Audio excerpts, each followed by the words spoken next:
morning, good evening, everyone. Welcome to this latest Indic Book Club. What do we call this series? Well, we'll call this the Writers' Open House with Otis. And you've been sending in your pieces, and Otis has been reviewing and sending them back, and we cover them in more detail. Otis covers some of the finer points of writing and gives us critique in this session. So you all know the drill by now. You send in your piece 750 to 800 words in the prescribed format. And yeah, I like that. Rama suggested Write Better with Otis. So yes, we'll call it that, the Indic Book Club Write Better with Otis series. And keep your submissions to 750 to 800 words, double space, Times New Roman, font size 12, send it as a PDF. It just makes it easier to mark up and send back. And there is a WhatsApp group also where you can join in for some of the other discussions. And I will share the link for it in a little bit. And this is going to be a WhatsApp link, so you can join by clicking on the link. Once the session is over, I'm going to reset the link. So do make sure to use that link in the next 90 minutes to join. And towards the end, once we are done with this, as I was telling you, Otis, Aditi, and Shivu have some thoughts on how to structure the feedback sessions for the anthology. So we'll spend a few minutes covering that. And with that, I will turn it over to you. Okay, thanks. We could also think of it as like how to get old pesky Otis off my shoulder saying blah, blah, blah. We'll call that our unofficial. We'll call that our unofficial title. Yeah, I've had so many students. That's all I want. I just want to stop hearing your voice saying blah blah. Can I get rid of that? Can I get rid of this obtrusive Otis in my conscience? We have 3 pieces this week, and I'm really looking forward to them. We'll start with Rich. Heartfelt apology to. I actually got this work so long ago, and I'm not legit, or not my thing. So somehow the email didn't. The document didn't go to my Notability program where I make my marks. And so I did it, but Rajesh, I want to apologize for that. No, and I hope that you got it. Rajesh, are you here? Yeah, I'm here. Can you hear me? Yeah, I'm here. Yeah, I can. Thank you. Yeah. So Rajesh, tell us about this piece. This is about a very little or less known hero in the Mahabharata war called as Malyadwaja. There is 2 settings for him. One, when he was a youth, apparently his father is killed in a battle with Krishna. So that's the setting in the beginning, and then he also fights on behalf of the Pandavas in the Mahabharata war. So there is a situation where he has to again meet up with Krishna before the war commencement. That's the later part of it. But the initial part describes the tragedy of losing his father in the battle with the Yadavs. Yadav is as you might be knowing, the army of Krishna.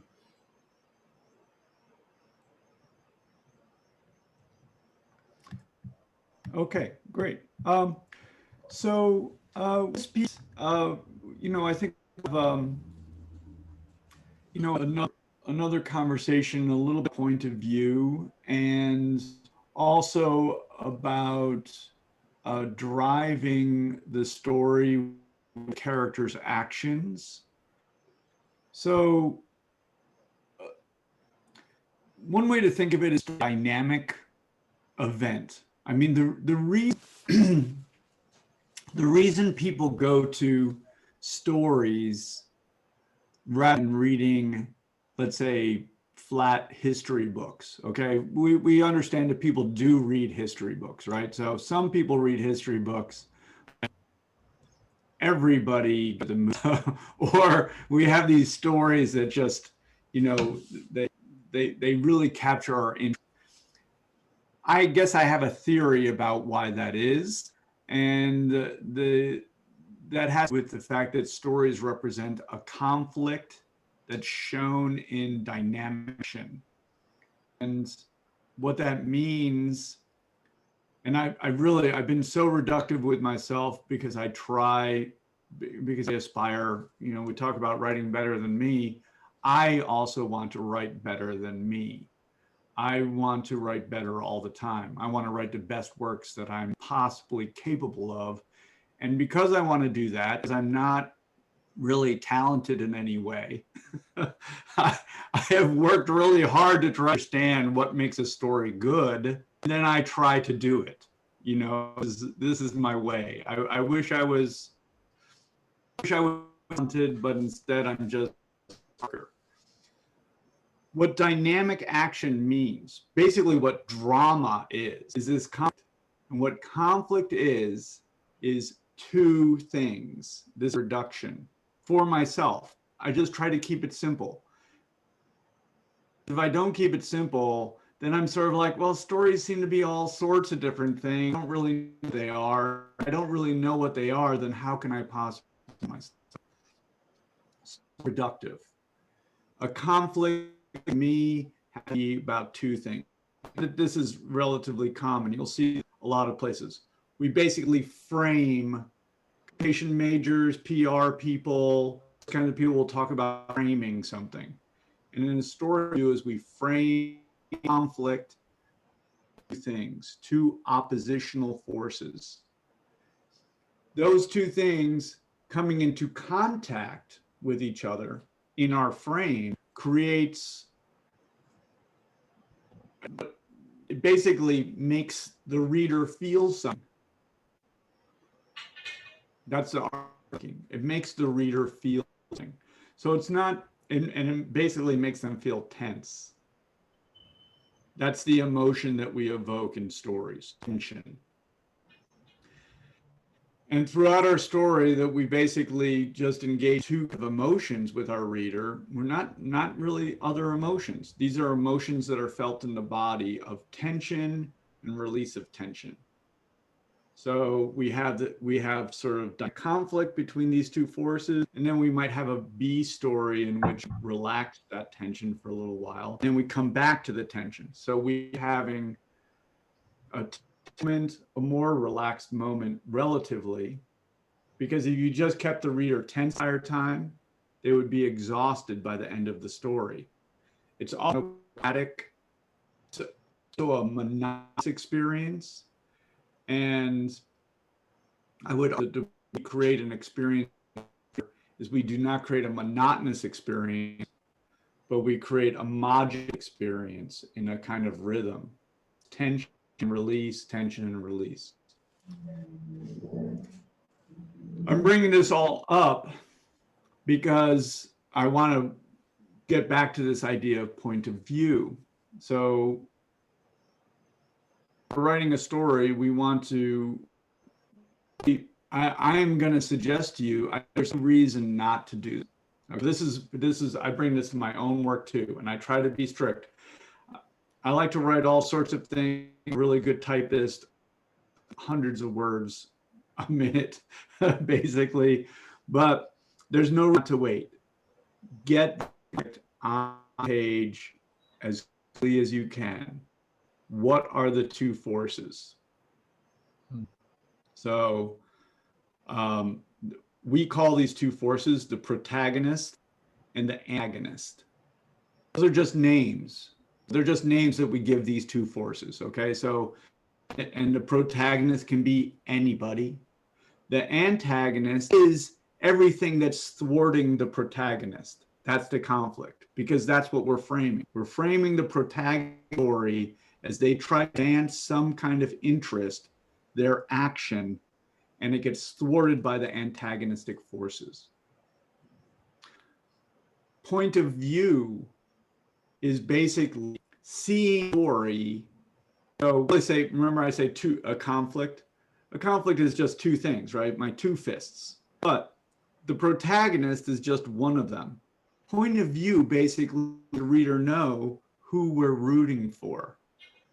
It doesn't mean they're good. It doesn't mean that they're heroic. It doesn't mean that they're better than other people. It just means that we're seeing the story from their perspective.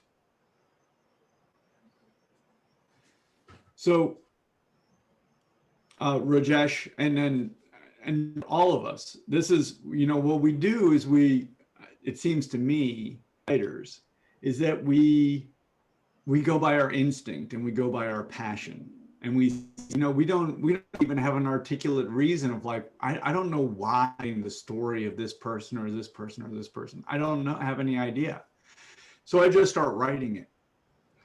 After I write that first draft, though, I want to start thinking about what my mission is with the reader. Like, what do I do with the reader? I've engaged in my passion, gotten the story of this character onto page in some form, and that is a very good start. Now I want to say to myself, how can these words work? Because basically, when we're writing something, all we're doing is reading events. We're sequencing things, right, in order. And so how can I sequence these things? How can I put the words on the page to create the greatest effect for my reader? The first thing that I want to do is I want to put the comment on the page. I want to represent a protagonist and an identified antagonist, right? That conflict creates both tension and that makes them wonder this all important. This is the big issue for writers. What to happen? That's what a story is.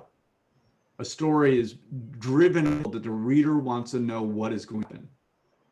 They can only wonder what is going to happen if two forces are presented on the page.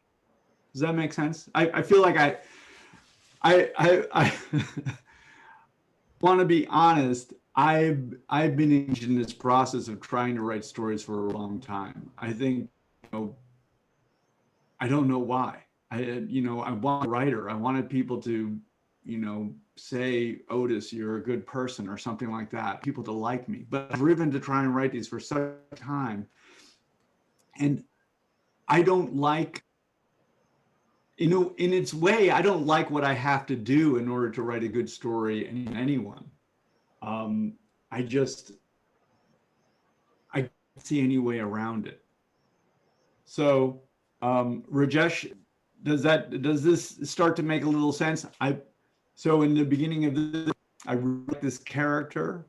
I really like his issues. Like to see his point of view established. And I would like to see what forces he's battling against so that I can understand that possibly. And then that is going to be the thing that drives me to wonder what's going to happen to reading. As I continue reading, I'm going to encourage everyone who's writing a story to continue to frame, this is the story. The story is the actions of protagonist against the forces of antagonism. That is the focus of the story. So we might see if we just burn that in head, going to story is not that advantageous. Continuing to keep this tension on the reader. Does that make a little? Going to other characters is not advantageous because it's a story framed.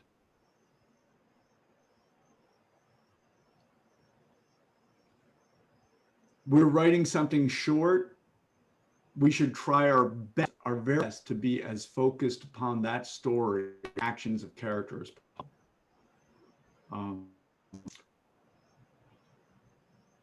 that's so a couple, I make marks here. We want to show things as much as possible.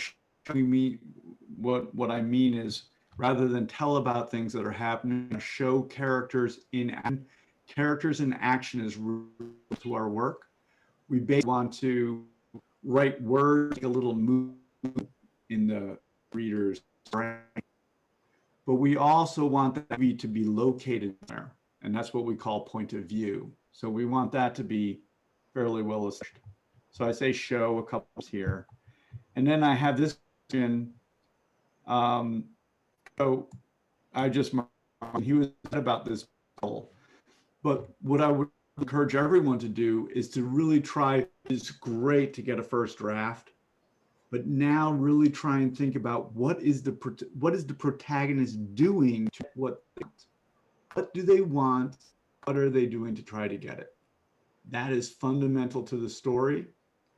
And then they are trying to get it and they're battling forces that are not letting them get what they want. That is the fundamental story.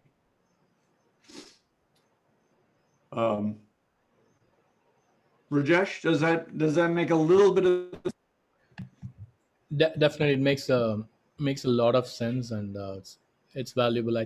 I'll rework on this. Otis. Yeah, see what we're talking about, like it's very funny, like I think about this, Rajesh, like when we go to school, we're forced to read a lot of things, right? I always like picking on Ashwani, but Ashwani knows. I mean, he was forced to read so many things in school, and we don't have any about it. We just have to read it, and we're like, why? But we're not trying to write those things because we don't have teachers or principals or grades. None of those things are going to be there. Anyone read what we write? None of them.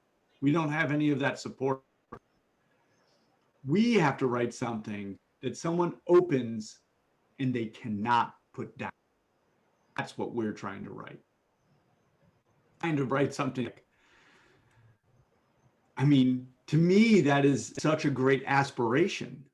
If we think about it that way, like this is what's driving us. I mean, many times with like what we're trying to do is we're trying to, I'm sorry the aggressiveness of this phrase, but trying to grab the reader by the throat and not go.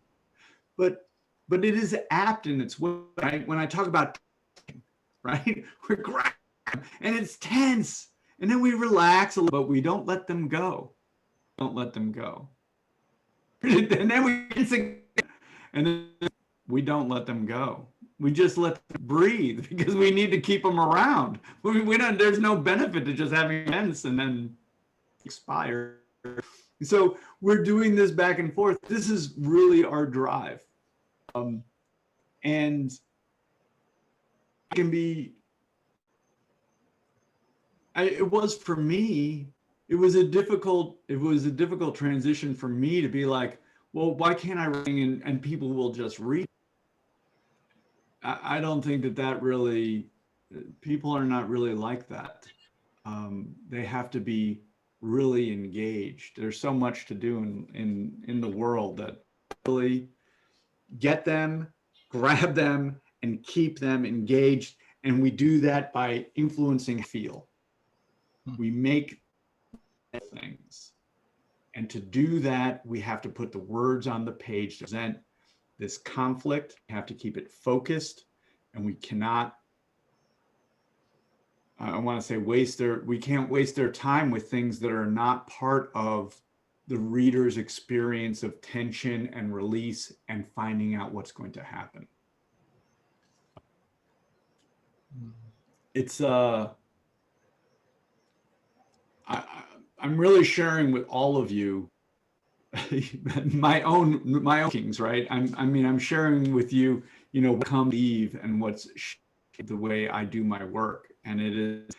I don't always like it, but I think that it makes sense, and I think of the aspiration that I'm setting is incredibly high, And we're not going to get it. And we're not going to get it with anybody. And we're not going to be 100% successful. What we're doing is we're aspiring to this. And I think that's a great way to write, and a great way to try and live. We're aspiring to it, and we're not looking for perfection. We're the absolute best that we can, and that drives us. Rajesh, this is a great story, and yeah, I look forward to seeing the re. Sure, Otis.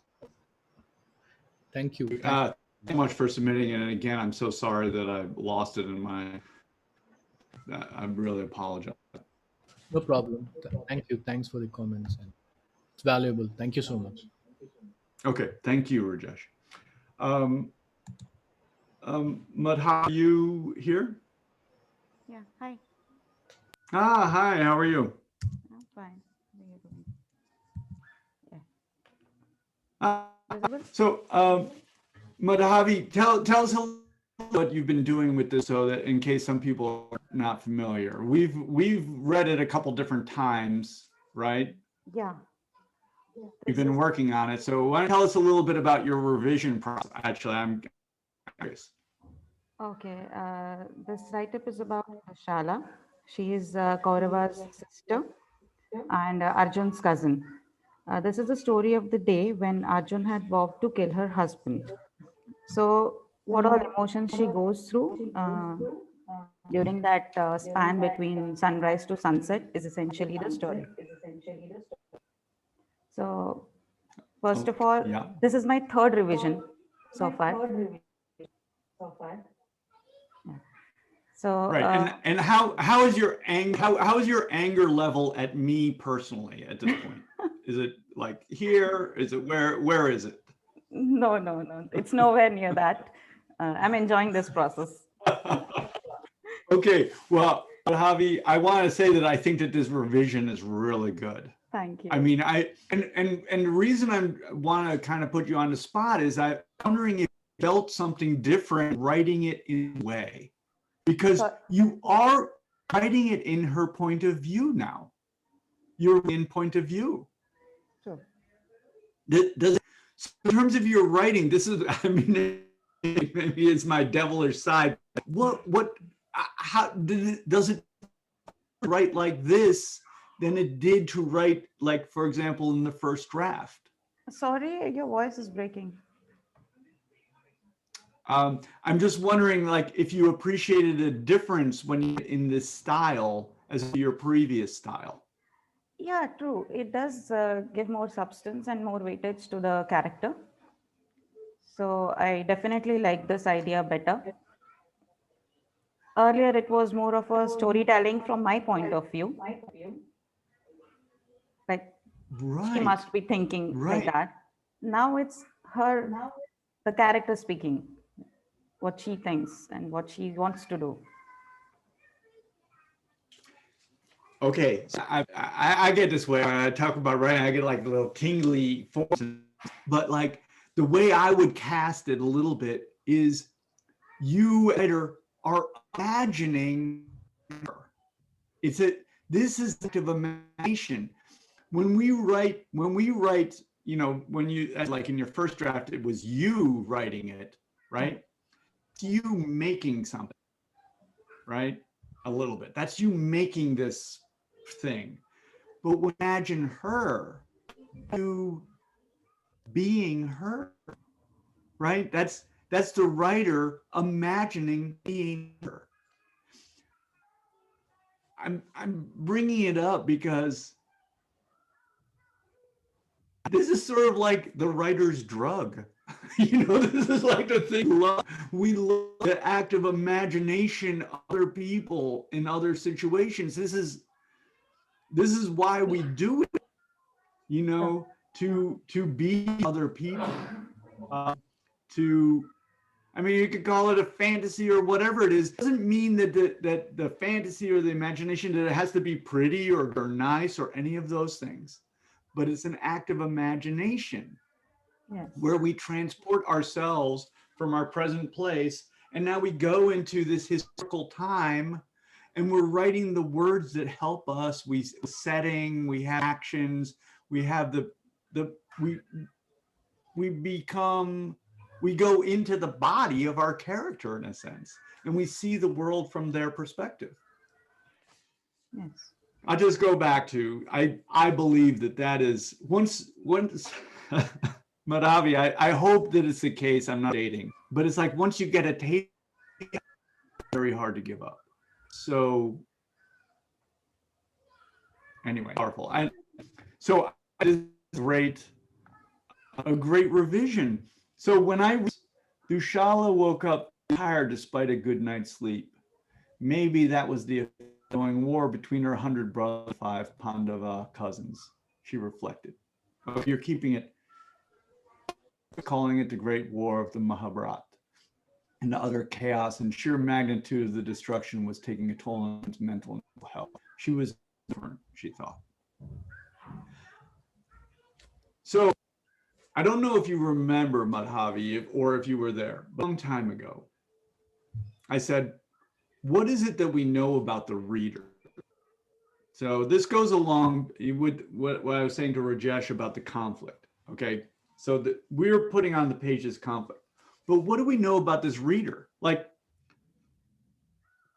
if I'm saying I need to grab my reader by the throat, let them go, I have to know sort of how to do that. You know, what does it want? What are they willing to be engaged in? Why don't they just break free and or punch me in the face or whatever it is going to be?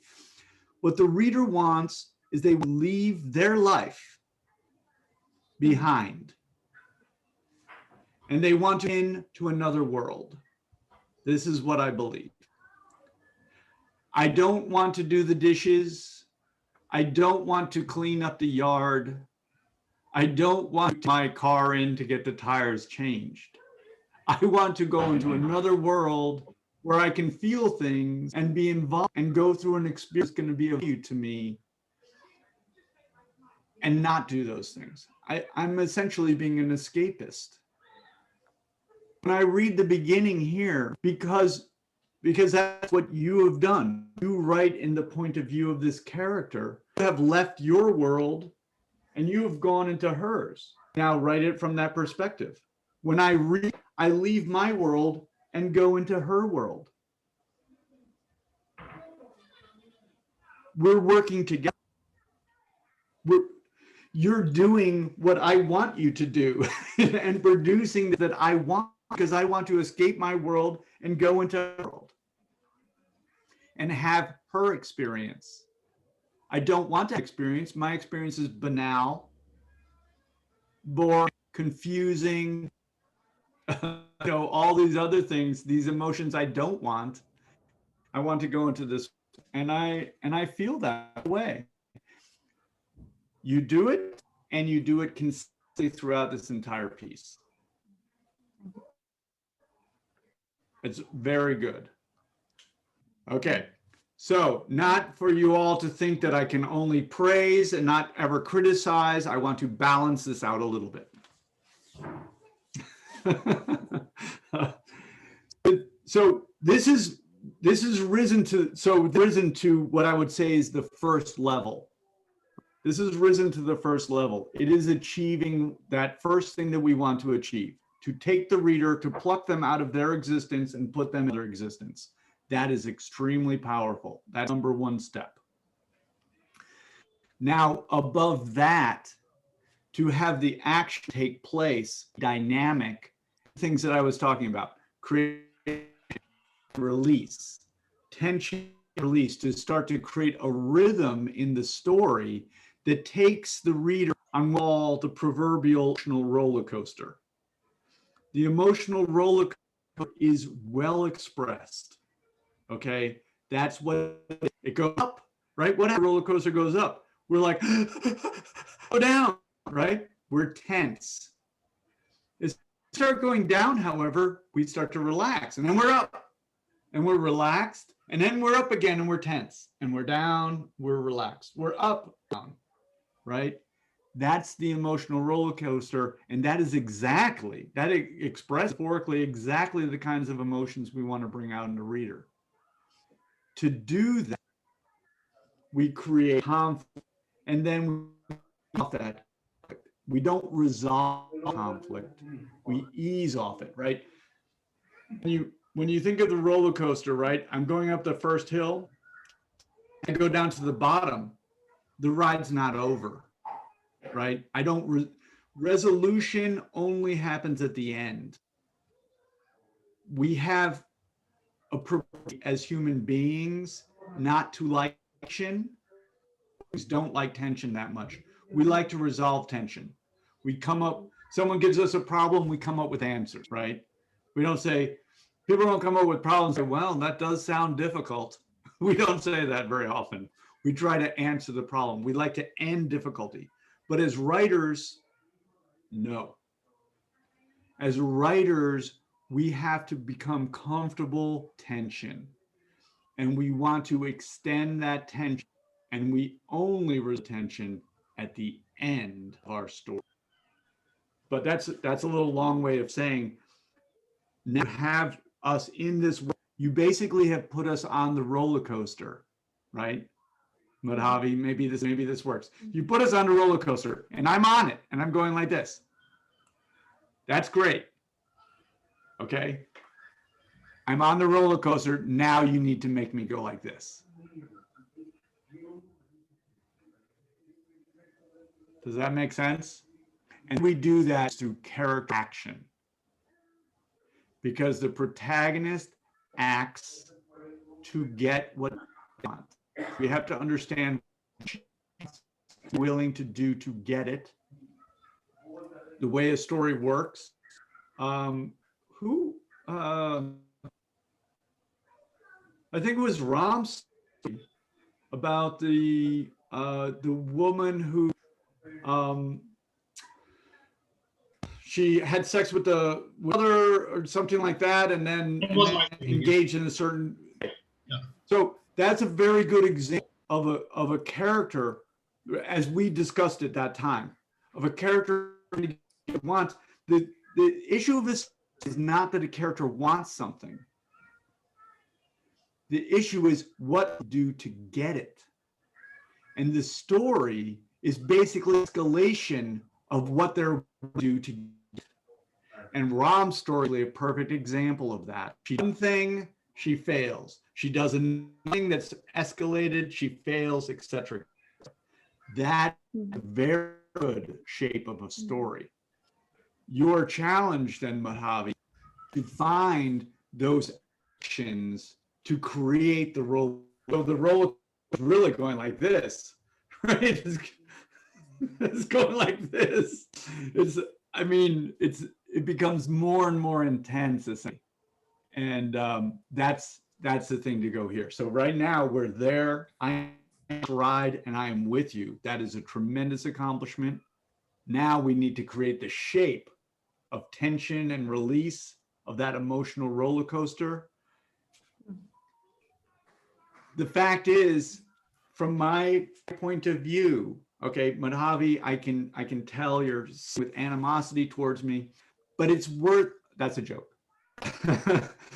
But it's worth every effort to do this. I mean, this is our calling. I'm gonna be passionate, but this is our call, right? We want to create this story experience for the reader, that they get on the roller coaster and not get off, and they do not want to get off. And even when it's over, want to ride it again. This is what we want to do. And you are well on your way to the story. So well done. Thank you. Let's hope I can keep up the tension.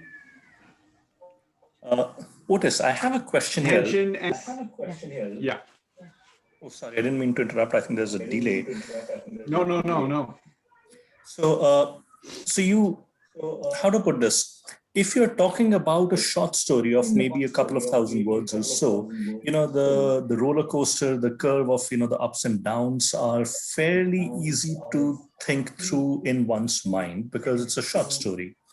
But when you are talking of a longer one, maybe a novella, maybe a full-sized, full-length novel, 60, 70,000 words, how does one go about the craft of plotting it, right? Because it obviously cannot stay in the mind beyond very broad strokes. But when you start putting down, pen to paper, so to say, you want to keep those things in mind, but you also want to, work through those finer points. How does one in practice go about it? Is there a pen and paper technique? Is there some tool one can use? Is there some plotting advice? Or what would you suggest? Yeah, absolutely. So the difference between a short story and a book is basically nothing except amount of words or places. I mean, that's it. It's a pace issue.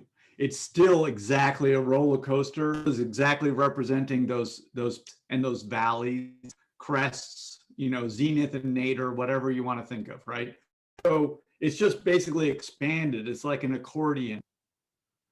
If my story is very short, let's say, I mean, you can novel about one day. I think James Joyce rather famously wrote that I personally have not read because it's like incomprehensible, called Ulysses, right?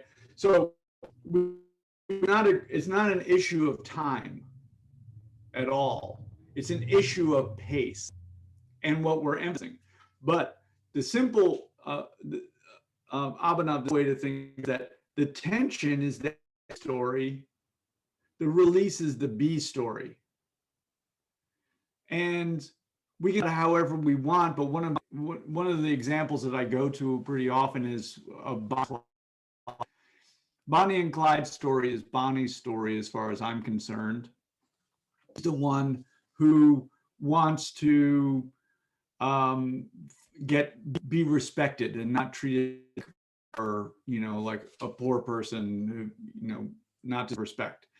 She thinks that the way to find that respect is to get money. So have the ace, which is getting money. That's achieving. She's get what she feels that she needs, and that's the A story. And we can also think of it as an external story. The story of Bonnie and Clyde, love story between Bonnie and Clyde. So, just as an example, when they go to rob a bank, I'm tense. We're having a picnic, and just each other and blah, blah, blah. I'm also kind of tense, but not the same tension. So that's a release of that accusation in the A story, more personal. Sometimes we think about it, a lot of, the Mahabharata there's a lot of very a war story and the home, right? The physical story and the emotional story. Those are all various ways that we can about how to end up plotting those two lines of argument. Both of them escalate, and this, I don't have an idea how to plot it, but the idea of chiasm, which you might be familiar with. So chiasmus has one way and the other goes away. So that's the chiasmus pattern. If we look at it here, the A story begins up here as dominant, and the B story is down here as less dominant, right? So for Bonnie, she really wants money. As we move along, what we find is they reverse in dominance. The love story becomes more dominant. Getting money becomes unimportant. In the end, kind of reversal of those two. So she wants money, but what at the end is she needed or needs love, right? That's a love and money. Does that make a little sense? I use a program called Scrivener, which is a writing program. It's a very useful program. You use it also? Yes, for the longest time, I avoided using any such tool, but for my second book, I found myself completely lost in trying to stitch together, different elements of the plot. And I tried Scrivener. It comes with a very, very generous 30-day trial. And the good thing is it's not a 30-day contiguous trial, but you can use it once a day, every week, and the trial will run for 50 weeks. And it is fairly cheap also to buy in India. If you buy it, will cost roughly, and you can get enough online discount coupons, 20-25% discount, and I think it costs about 3,200, 3,300 rupees for a perpetual license. So I think it's an investment well worth the money. I've been using it now for a couple of months or a little longer, I think, and I absolutely love it. So another way to think about that, I'll take my Scrivener program. I know how stories move basically, pretty well at this point. I can go outline the larger movements that I need to achieve, and I can figure out doing it. So that's one. So like, I do this beginning, middle, and end. The middle is actually as long as the beginning and that. So it's actually divided into fourths. So I do think of that. I think of the emotional transitions that I have to achieve between the beginning and the middle. About the emotional transition I have to achieve. Remember the chiasmus pattern? I think of that essential reversal middle, where basically we understand in a sense that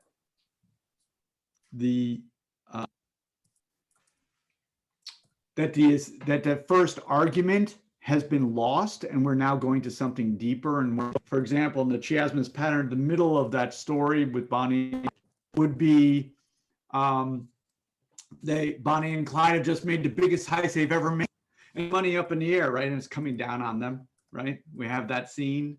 We've all, right? And they've achieved based out to it. They have all these believe.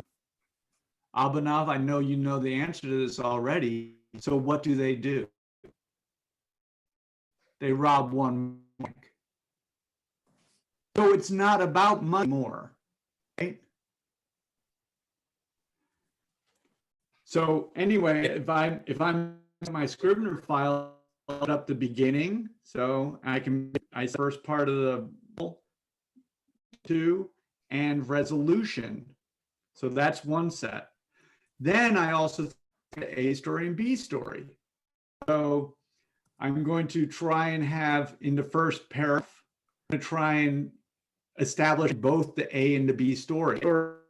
Is the conflict, externalized conflict, this character versus antagonist. But the B story is an internal conflict, right? That's the emotional conflict, desire for love, the desire for acceptance, to be feeling necessary, whatever it is. I want to set up a thing. I also want to make the commitment to the following action. What is the character going to do to get what they want? And then I go through a process of going through both the A story, the external struggle and the internal struggle, for however long it takes. Or Abhinav, it depends. I want to write a short story and be done with it in a month, or do I want to write an HBO series? Correct. No one's that, so that hasn't been an option.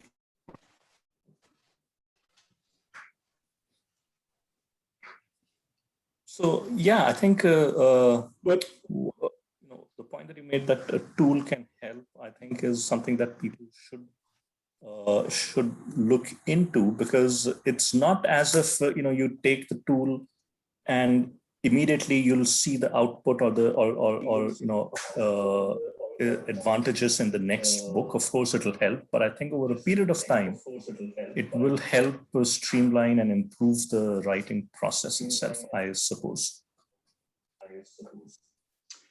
yeah, and I think script is a very good tool, but I personally like to emphasize, because I'm a very process oriented writer, I emphasize these ideas of action and release, but not solution, right? So when they're having a pick, there's sexual tension there. As bad as guns flying, right? As bang, but there's still tension. So we're going from one to another kind of tension, to another tension, to so release, or we want to call it, but that relation of those moods, creating leader. Mirror, Madhavi, I will say to you, all they mirror the emotions that we also have when we write. So we want to write things that create that conflict, that external conflict. They should make us tense. We should those moments of release with some, attention, but it's still dealing with things that are very, in fact, important, that they're actually going to rise important into the story. Family, issues, love and connect. These are the subject story. Things that we tend to do. We think that, let's say, I would go back to Bonnie. We think that money is so important. What do we find out at the end? That those way to think of the story is the material story, and the B story is the virtual story. Think of it. So, yeah. I had a query here, like, how do I put it? You said that the story is driven by the character's actions in order to achieve something, right? But here, I mean, the antagonistic forces and all, it is out of her control. I mean, whatever happens on the battlefield is totally out of her control. So all she can do is express herself in terms of action.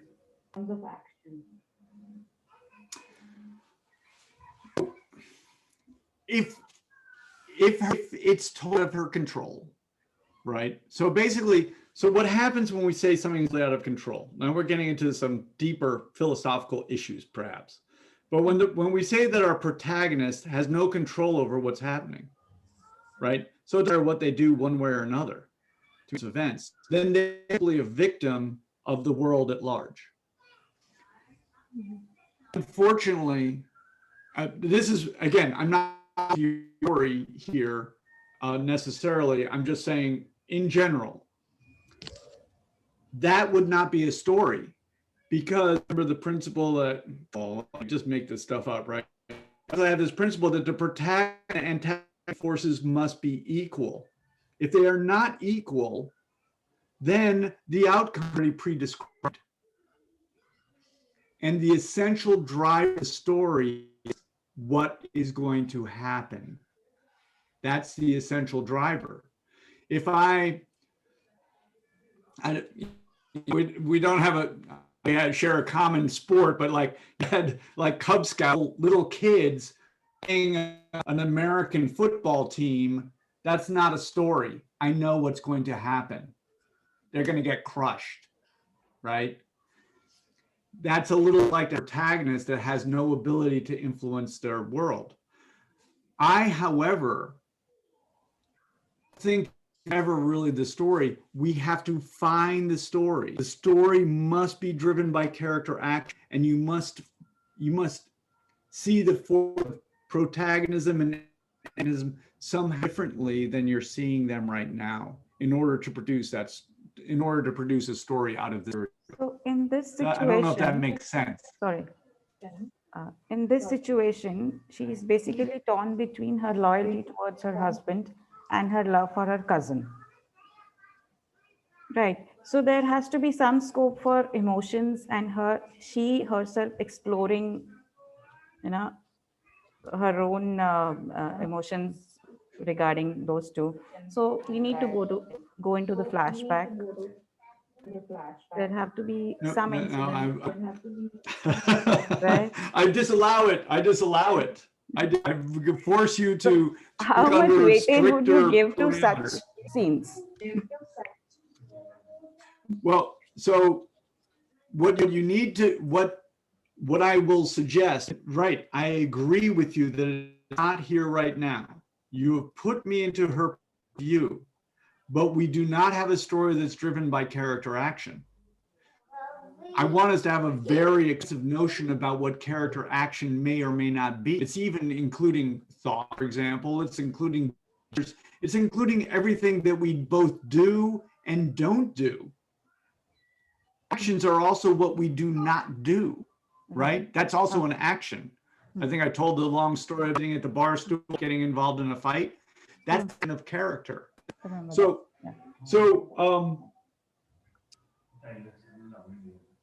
try to identify protagonist. What does she, and what are the forces that are affecting her? Is this a situation in which does she accept her powerlessness? Because it's a story about acceptance of powerlessness. She wants to have some kind of influence, but the forces of antagonism tell her that she cannot. That's a conflict. Where does Okay. I think it's good not to really worry outcome. The ideal-ish story is because like in this case, it's a historical story, right? So in a sense, know what the outcome is, but trying to deal, why have we arrived at that outcome? What was the dynamic process that has led us to this? That's what you're trying to investigate. So this might be a story of a woman who wakes up and she's like, I've heard this. What can I do to resolve this conflict that I have? Now she's going to go through steps, and a story is a story of try, right? Try something, try what they want. They do not get it. They fail.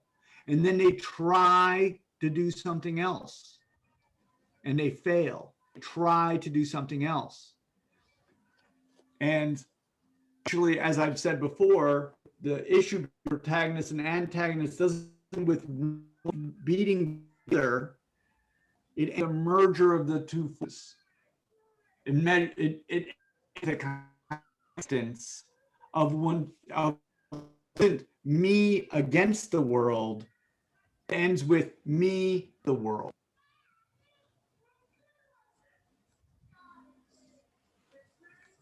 And I think that's a little bit where your story headed. I mean, that is the nature of story. Story is transformation. We see ourselves as being an antagonistic relationship with the world, and where we end is seeing ourselves in a kind of, I'm going to say harmony, but I don't mean, harmony doesn't mean it's all nice good. Harmony with the world. That's the transformative process of the story. So, Madhavi, you have to think about, what are the actions? Actions, sometimes the actions are robbing a bank. Sometimes the actions are setting up the dinner table so that the dessert fork is on the wrong side of the tray fork. That's also an action. It's up to us to find the action. Everything is an action. Every gesture is an act of character. raising the eyebrow is an action of character. So we have to find the struggle. It doesn't matter if we focus on something, you know, and what might seem minor in comparison to a huge battle, that matter, because we're trying to frame the human struggle as a character acting against the world. And that's where you're going to have to use your nation and your instinct and, you know, your knowledge of all of your under human nature. You're going to have to bring that to bear on this character and depict it. Easy. I'll take it forward from here. Let's see how it works out. I better, Sorella, let's start your piece. Hello, yes. Sorella, are you? Yes, I'm Hey, there. how are you? I'm doing good. Tell us a little bit about this, about the, I want, did I look it up here already? So this is a character from Mahabharata, and I had written for a contest actually. And also, she is a demoness and also wife of Bhim. But she did not get the kind of respect a wife should in a royal family. She was asked to, you know, it was a kind of deal set up during the marriage that you can marry me, but she would not get any place in the royal family. So this is her emotion, her sacrifice, but she took it very uncomplainingly, actually. And she's the Raksha, how do you say that? Yeah, The type of like demoness we call Rakshas, yeah. So it's a female demoness. Female demon, sorry, yeah. I love it. I love it. It reminds me that, you know, like you have like the Baba Yaga is like that, you know, the female mother demon. So great. I love character that. I love sacrifice. You know, in Greek plays, a bit like Medea is like that. You know, Medea is sort of this demon figure who then finally, I mean, I love the story of Medea. Kills her children in order to unify herself with Jason. So I love this character. And I think you do a nice job getting the point of view of this character. Sorella, it makes me worry about it a little bit. No, I'm kidding. Thank you so much. That's a joke. That's a joke. I think you do a great job imagining her. The thing that I think you have to turn your imagination a little bit, because right now the actions of this character are don't really make sense to me, right? So like as I read it, so she has a brother who's also a demon. She goes and she sees Bhishma, and basically the guy has some, you know, hard guns, you know, he's looking good. He's looking good, and she's just like, I do. I'm like, that's like, I do a little bit more work on that dramatic transition, you know, so like we, you know, to me, we have to think about what motivates her, and we can't think about her motivations as being somehow sort of weirdly worldly. She's a demon. We have to think about them being understandable by beings. They're not, this I think anyway, we don't want to have a kind of demon. We can't identify with a demon who seems to act irrationally from our point of view. What it means is I think that the story is completely legitimate, but the works can understand it. So it's going to be something, basically what she does is she's allied with her brother in one kind of relationship. She sees am I saying that right? I hope Bhima, I had that right. So she sees Bhishma, and something happens in that. Right now, the way you it is basically got guns and he's looking good, and that's all it takes. But I don't think enough for her. We think and think about it for yourself. If you came from and you had a brother, and you saw some dude that was looking good, you know, that was going to, I don't think turn around and say, well, I'm going to kill for you. I would. So you have to try and think about what makes that possible.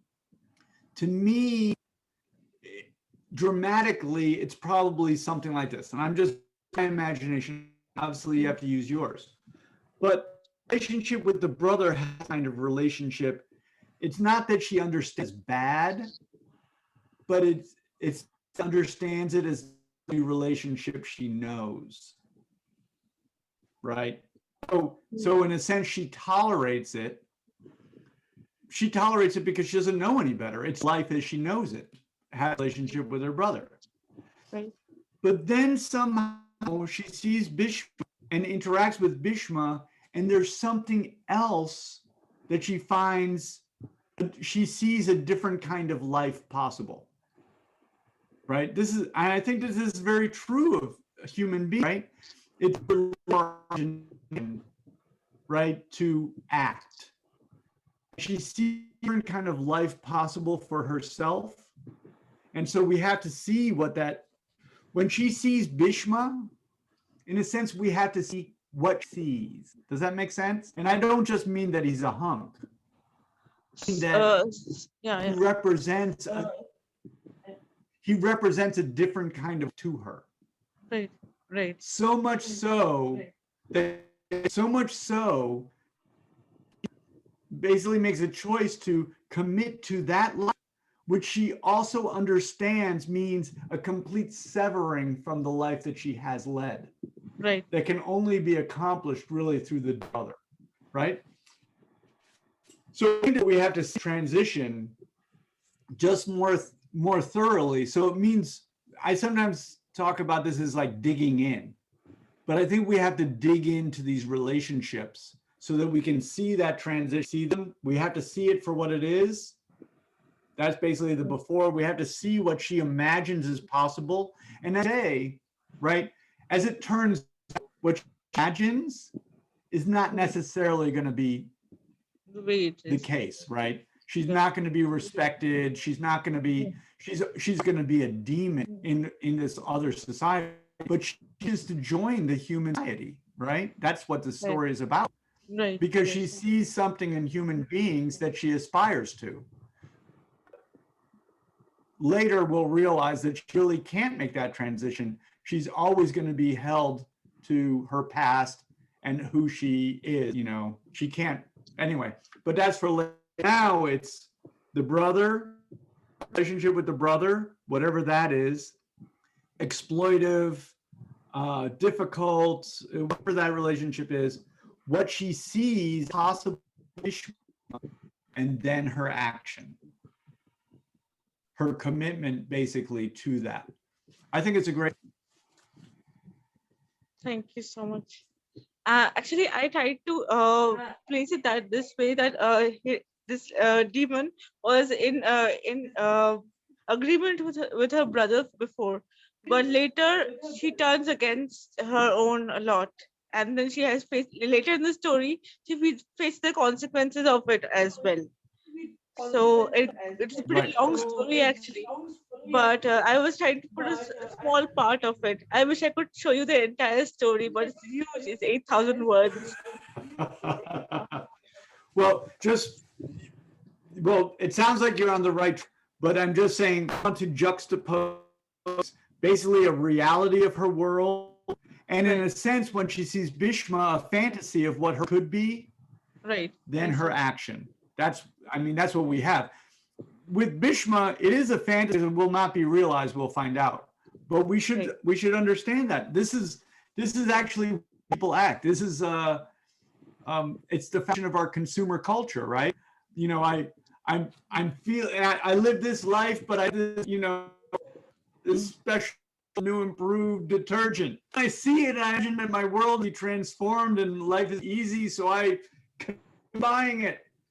And I find out, well, I still have a lot of dirty laundry. Right. I love demon characters. The issue with our demons is to make them so human. That's the issue. Make them so human, so sympathetic. Go back to the Medea story. Medea is treated, sort of, and not in the play itself, but sort of in our imagination, we think of her as this horrible person, demon. But I feel so empathetic for her plight. She's trying to do everything for Jason. I might have messed that up. I think it's Jason, and you might have a similar question here. With the demon, she's willing to do anything for him, and look how she's repaid. Right. Yeah, she sacrificed everything for the family, but she did not get anything from her. But she accepted it like in total. And I really want to bring that out of the character. It's a great story. So this is a great start on it, Sorella. I really enjoyed it. Thank you, and thank you for your feedback. It has always helped me so much. Great, I'm glad. Okay, I think.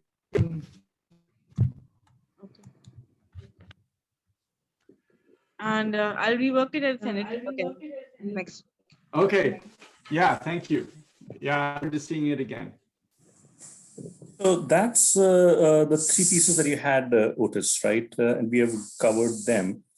So, folks, we will see you next time. And please do send in your pieces and feel free to drop off. And Otis, Aditi, and Shivu and I, we'll be talking about the anthology pieces. I'm going to stop recording now and have a good day. Thank you. Thank you.